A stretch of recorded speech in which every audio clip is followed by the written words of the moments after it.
Assalamualaikum warahmatullahi wabarakatuh. Waalaikumsalam warahmatullahi wabarakatuh. Alhamdulillahilladzi hadana li hada wa ma kunna linahtadiya laula an hadana Allah. Allahumma shalli wa sallim ala sayyidina wa habibina wa syafiina wa maulana Muhammadin sallallahu alaihi wasallam wa ala alihi wa sahbihi ajma'in. Amma ba'du. Ayyuhal hadirun rahimakumullah, usikum wa nafsi bitaqwallah wa qad fazal muttaqun. Wa qala rabbi ishrah li sadri wa yassir li amri wa hlul 'uqdatam min lisani yafqahu qawli. Subhanaka la 'ilma lana illa ma 'allamtana innaka antal 'alimul hakim. Saudara-saudara jamaah pengajian rahimakumullah, alhamdulillah kita bertemu kembali dalam kajian pada malam hari ini, dan sampailah kita kepada kajian yang ke-8 pada malam hari ini. Di dalam hikmah yang ke-8 ini, Syekh Ibnu Athaillah menyampaikan kalimatnya, idza fataha laka wijhatun min at-ta'arufi fala tubali ma'aha in qalla 'amaluka fa innahu ma fataha laka illa wa huwa yurid an yata'arrafa ilayka alam ta'lam anna ta'arrafa huwa muriduhu 'alayk wal 'amalu anta muhdiha ilayhi wa inma tuhdihi ilayhi mimma huwa muriduhu 'alayka. Idza fataha laka, ketika Allah membukakan bagi kamu wijhatun minat ta'arufi, wajah pengenalan atau makrifatnya kepada engkau, fala nubali ma'aha, maka janganlah engkau pedulikan di dalam makrifat itu in qalla 'amaluka, sedikitnya amal engkau. Fa innahu ma fataha laka, bahwa sesungguhnya Allah itu ma fataha laka, telah membukakan makrifat itu kepada engkau, illa wa huwa yurid, kecuali dia Allah itulah yang menghendaki, anna ayyata'arrafa ilaika, menghendaki mengenalkannya kepada engkau. Alam ta'lam anna ta'arufa, tidakkah kamu ketahui anna ta'arufa, bahwa sesungguhnya makrifat itu atau mengenal Allah itu, huwa muridu 'alaika, dia Allah menghendakinya kepada engkau. Wal a'malu anta muhdiha ilaih, sedangkan amal engkau, amal kamu itu muhdiya ilaihi, merupakan hadiah kepadanya. Wa aina ma tuhdihi ilaihi, maka bagaimana apa-apa yang dihadiahkan kepadanya, mimma huwa muridu alaika, dibandingkan dengan yang dia berikan kepada engkau.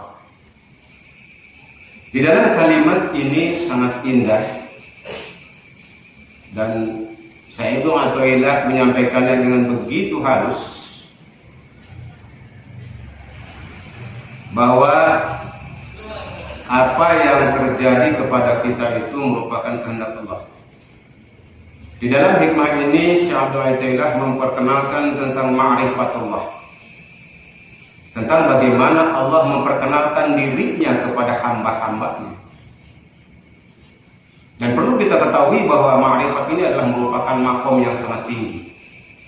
Seseorang yang telah dianugerahi oleh Allah makom ma'rifat, maka dia mendapatkan karunia yang sangat besar. Ma'rifat itu berarti mengenal Allah secara hakikat. Mengenal Allah bukan hanya kita tahu bahwa Allah itu adalah Tuhan kita, bahwa Allah itulah yang menciptakan kita, bahwa Allah lah yang mengatur alam semesta. Bukan hanya itu. Tetapi orang yang ma'rifat ini betul-betul mengenal dengan ruhnya, dengan hatinya, dengan batinnya. tentang keberadaan Allah, tentang af'al Allah, tentang sifat Allah, tentang asma Allah, sifat Allah, dan juga af'al Allah. Jadi seseorang yang telah mencapai ma'rifat kepada Allah, dia merasakan Allah itu hadir, senantiasa hadir di dalam hidupnya keseharian. Jadi dia mengenal dengan batinnya, dia mengenal dengan rohnya.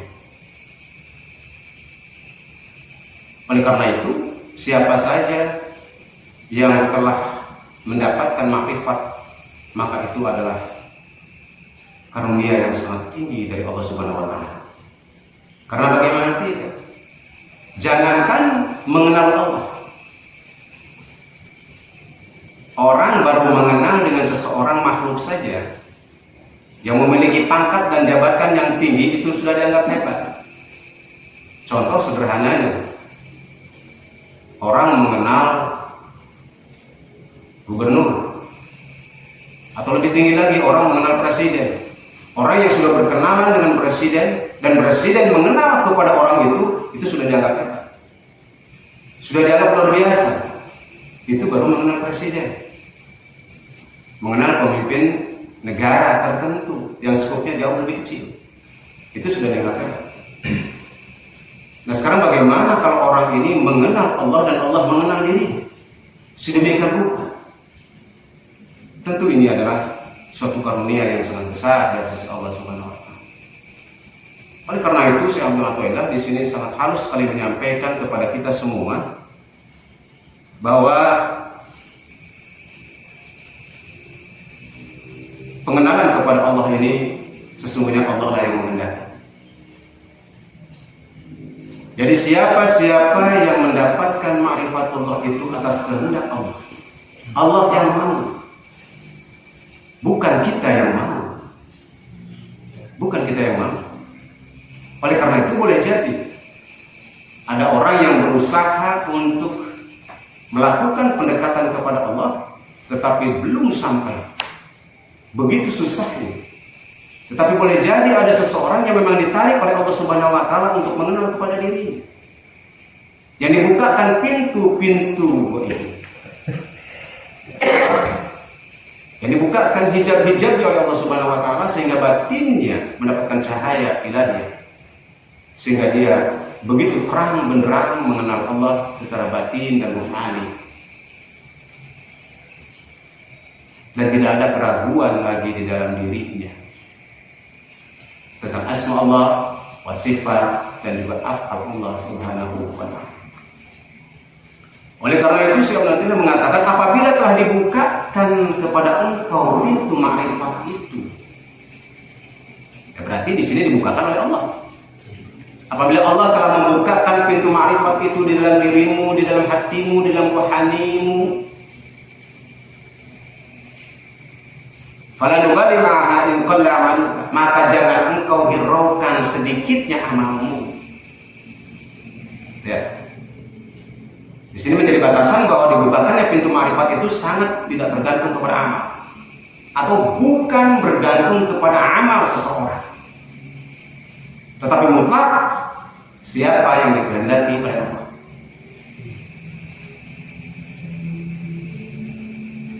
Jadi boleh jadi ada orang yang amalnya banyak menurut ukuran manusia, tetapi tidak dibukakan pintu ma'rifat oleh Allah. Tetapi boleh jadi ada seseorang yang kelihatan amalnya sedikit menurut manusia, tetapi Allah bukakan pintu ma'rifat kepada dirinya.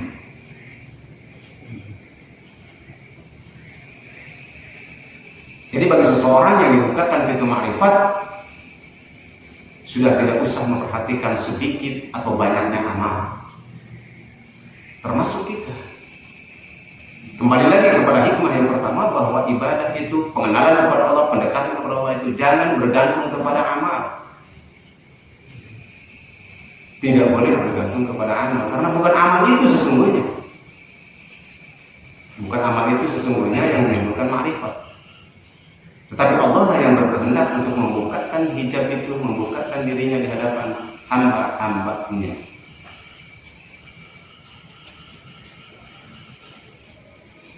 Fa innahu ma fataha laka illa wa huwa yurid. Bahwa sesungguhnya dibukakannya pintu makrifat itu tidak lain atas kehendak Allah. Tidak lain atas kehendak Allah. Lalu bagaimana dengan ikhtiar seseorang yang ingin mendekat kepada Allah? Apa itu bisa dilakukan? Bisa.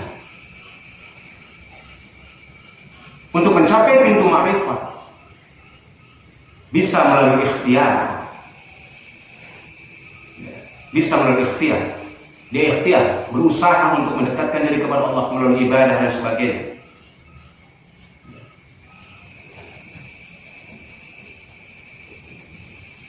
Tetapi ada orang yang memang ditarik oleh Allah. Jadi ada dua jenis manusia. Ada yang pertama, hamba itu sendiri yang ingin mendekat kepada Allah dengan ikhtiar lahiriah dan batiniahnya, dengan ibadah dan amal soleh. Tetapi ada orang yang memang didekatkan oleh Allah Subhanahu wa Ta'ala tanpa memperhatikan banyak sedikitnya amal. Ada dua jenis orang. Maka dikatakan apabila telah dibukakan pintu makrifat itu, walaupun amalmu masih sedikit, maka sudah, jangan hiraukan lagi amalmu. Jangan dihitung-hitung lagi amalmu sedikit atau banyak. Karena ketika pintu makrifat itu dibuka, kamu sudah tidak boleh lagi memperhatikan amalmu.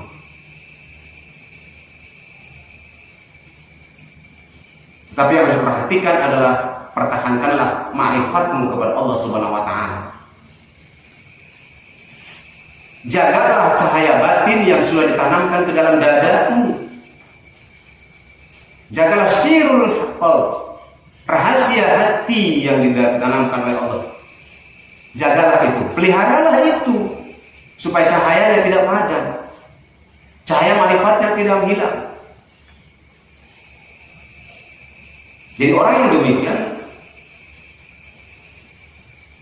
sudah tidak boleh lagi bergantung kepada amal atau dia hitung-hitungan dengan amalnya itu. Yang harus dia lakukan adalah menjaga ma'rifat itu yang sudah dibukakan pintunya oleh Allah Subhanahu wa Ta'ala. Ma'rifat itu adanya di dalam qalbu, di dalam hati, di dalam batin, dan di dalam ruhnya. Itu harus dijaga. Dijaga dari apa? Dari kekotoran batinnya, dari penyakit batinnya. Itu yang harus dijaga terus menerus. Kenapa demikian? Karena dikatakan di sini oleh Syekh bahwa anna ta'arafa huwa muridu 'alaika wal a'malu anta muhdiha ilaih. Sedangkan amal-amal yang kamu lakukan itu ibaratnya seperti hadiah kepada Allah. Hadiah yang kecil sebagai seorang hamba kepada Allah Subhanahu wa Ta'ala. Maka bagaimana hadiah yang kecil dari seorang hamba ini bisa ditukar dengan ma'rifat yang begitu tinggi dan indah? Tidak akan bisa. Seberapapun ibadah yang kita lakukan, bila Allah tidak menghendaki membuka dirinya kepada hambanya, maka tidak akan terbuka pintu ma'rifat. Karena ketika dia beramal itu dia hanya menunaikan kewajiban sebagai seorang hamba kepada Allah Subhanahu wa Ta'ala, dan merupakan hadiah yang sangat kecil. Maka bagaimana bisa dibandingkan hadiah yang kecil ini dibandingkan dengan karunia dari Allah yang begitu besar?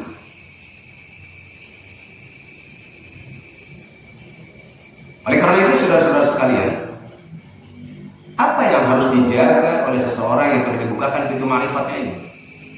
Dia harus jaga dirinya dari rasa syukur dan sabar. Jaga rasa syukur itu. Di dalam keseharian dia harus selalu bersyukur kepada Allah dalam segala situasi apapun. Dalam kondisi apapun, rasa syukur itu tidak boleh hilang dari dalam dirinya, dari dalam hatinya. Dengan kata lain, apapun yang terjadi pada dirinya harus diiringi dengan rasa syukur dan sabar. syukur dan sobat. Itu yang senantiasa ada.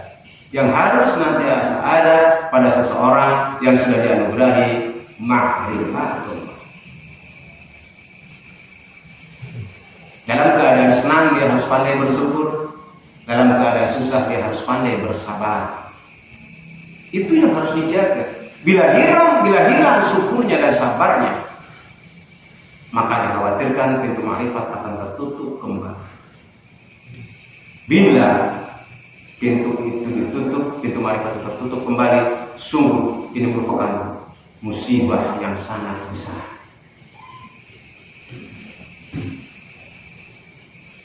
Karena dia sudah mengenal Allah di dunia sebelum dia mengenalnya di akhirat nanti. Inilah yang disebut dengan maqam tajalli. Maqam tajalli. Di dalam ilmu tasawuf ada yang disebut dengan maqam tahalli, takhalli, kemudian tajalli.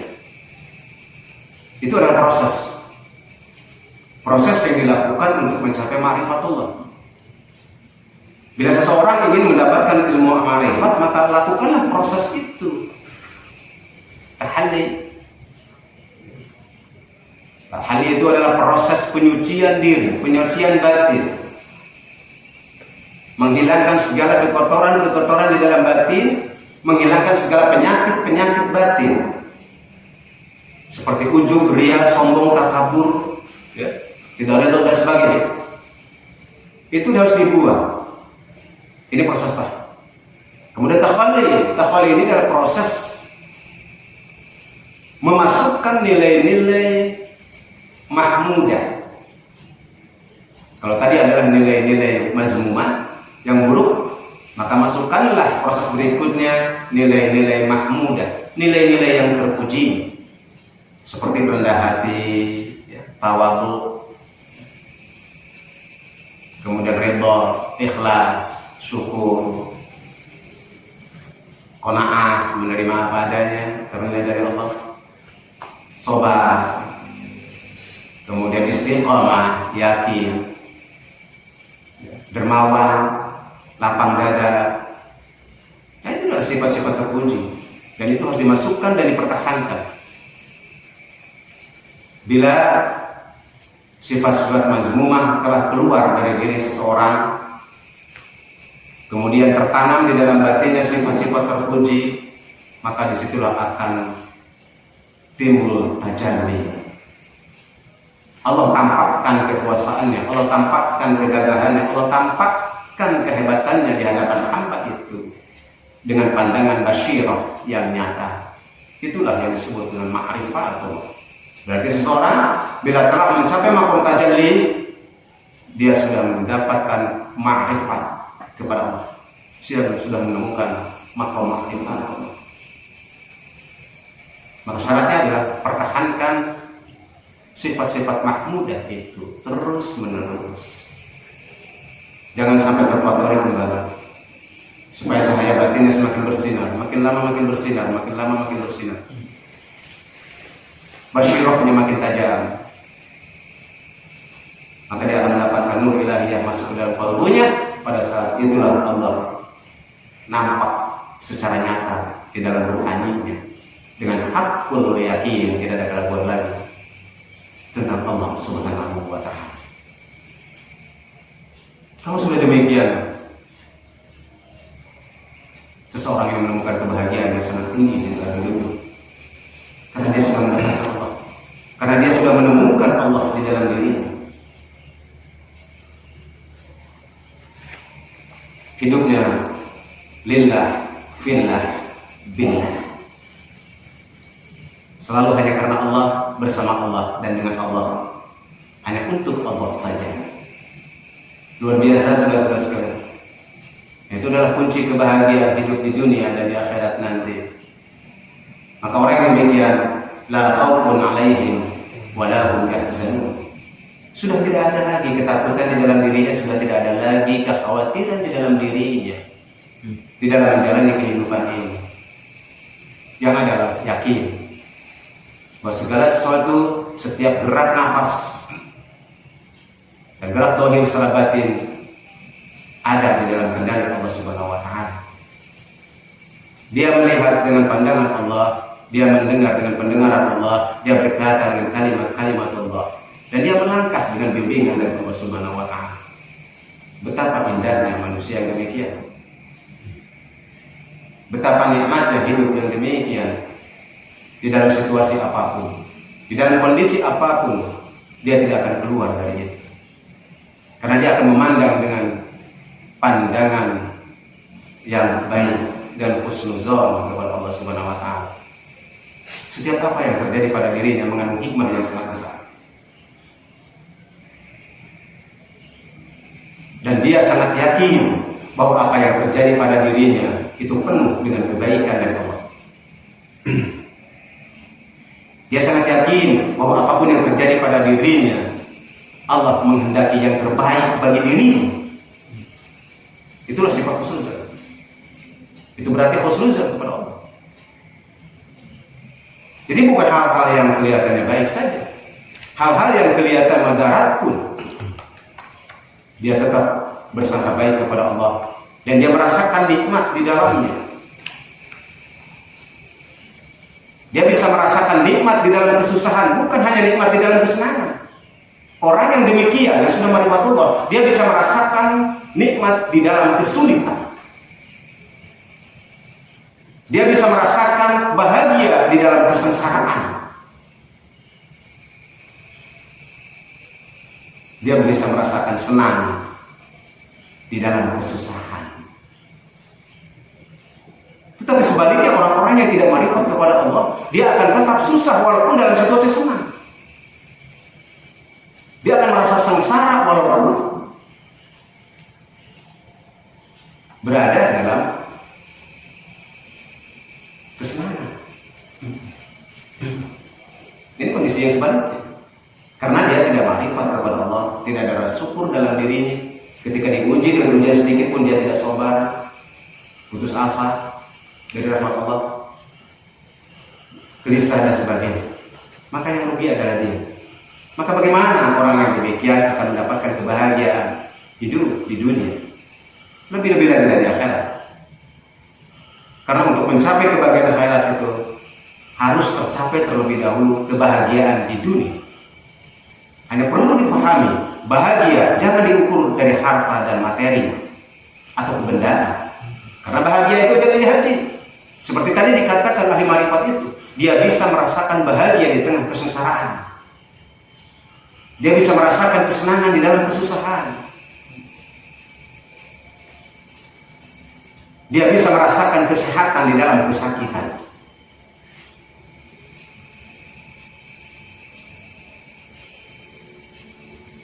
Itulah kebahagiaan tertinggi pada seorang hamba Allah Subhanahu wa Ta'ala. Saudara-saudara yang dirahmati oleh Allah Subhanahu wa Ta'ala, insyaallah di dalam sebuah hadis qudsi, wa fi hadis Abi Hurairah radhiyallahu anhu, yang diriwayatkan dari Abu Hurairah radhiyallahu anhu, anna Rasulullah sallallahu alaihi wasallam qala, bahwasanya Rasulullah SAW berkata, qala Allah tabaraka wa ta'ala, telah berfirman Allah tabaraka wa ta'ala, idza btalaitu 'abdil mu'minin, idza btalaitu 'abdil mu'mina falam yashkudni ila 'awadi anshattuhu min 'iqali wa badaltu lahman khairan min lahmihi wa daman khairan min damihi wa yastakniful amal. Allah berfirman, idza btalaitu, dan ketika idza btalaitu 'abdil mu'mina, ketika tiba ujian kepada seorang hamba yang mukmin, falam yaskuni, kemudian dia tidak menceritakan kepada siapapun ila awadihi, dari apa yang dialaminya musibah itu.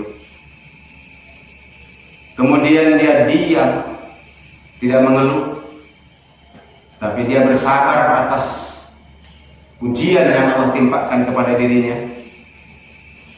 Wa badaltuhu lahman khairan min lahmihi, maka Allah akan mengganti lahman, dagingnya dengan daging yang lebih baik, wa daman khairan min damihi, dan mengganti darahnya dengan darah yang lebih baik, wa yasta'niful amal, dan memperbaiki amalnya. Nah, ini ciri hamba-hamba yang bermakrifat seperti itu. Dia selalu sangka baik kepada Allah ketika dia ditimpa ujian sekalipun. Dia terima ujian itu sebagai bagian bentuk daripada kasih sayang Allah. Dan dia sangat meyakini bahwa di balik ujian itu ada kebaikan bagi dirinya. Tidak semata-mata Allah menguji seseorang hamba yang beriman, di sini dikatakan adalah abdul mukmin, hamba yang beriman tentunya. Tidak semata-mata Allah memberikan ujian kepada yang beriman kecuali untuk kebaikan hamba itu sendiri. Apa kebaikannya? Di antaranya Allah ingin menghapus dosa-dosanya. Maka sebelum dihapus dosa-dosanya, Allah beri ujian terlebih dahulu kepada hamba itu. Itulah sebagai cara Allah menghapuskan dosanya hamba yang mukmin. Diberi terlebih dahulu ujian. Karena seorang hamba yang mukmin, dia akan bersabar atas ujian itu. Dia akan tawakal kepada Allah, dan dia akan menerima dengan sangka baik kepada Allah. Nah, sikapnya seperti itulah yang membuat dosa-dosanya diampuni oleh Allah Subhanahu wa Ta'ala. Itulah kebaikannya.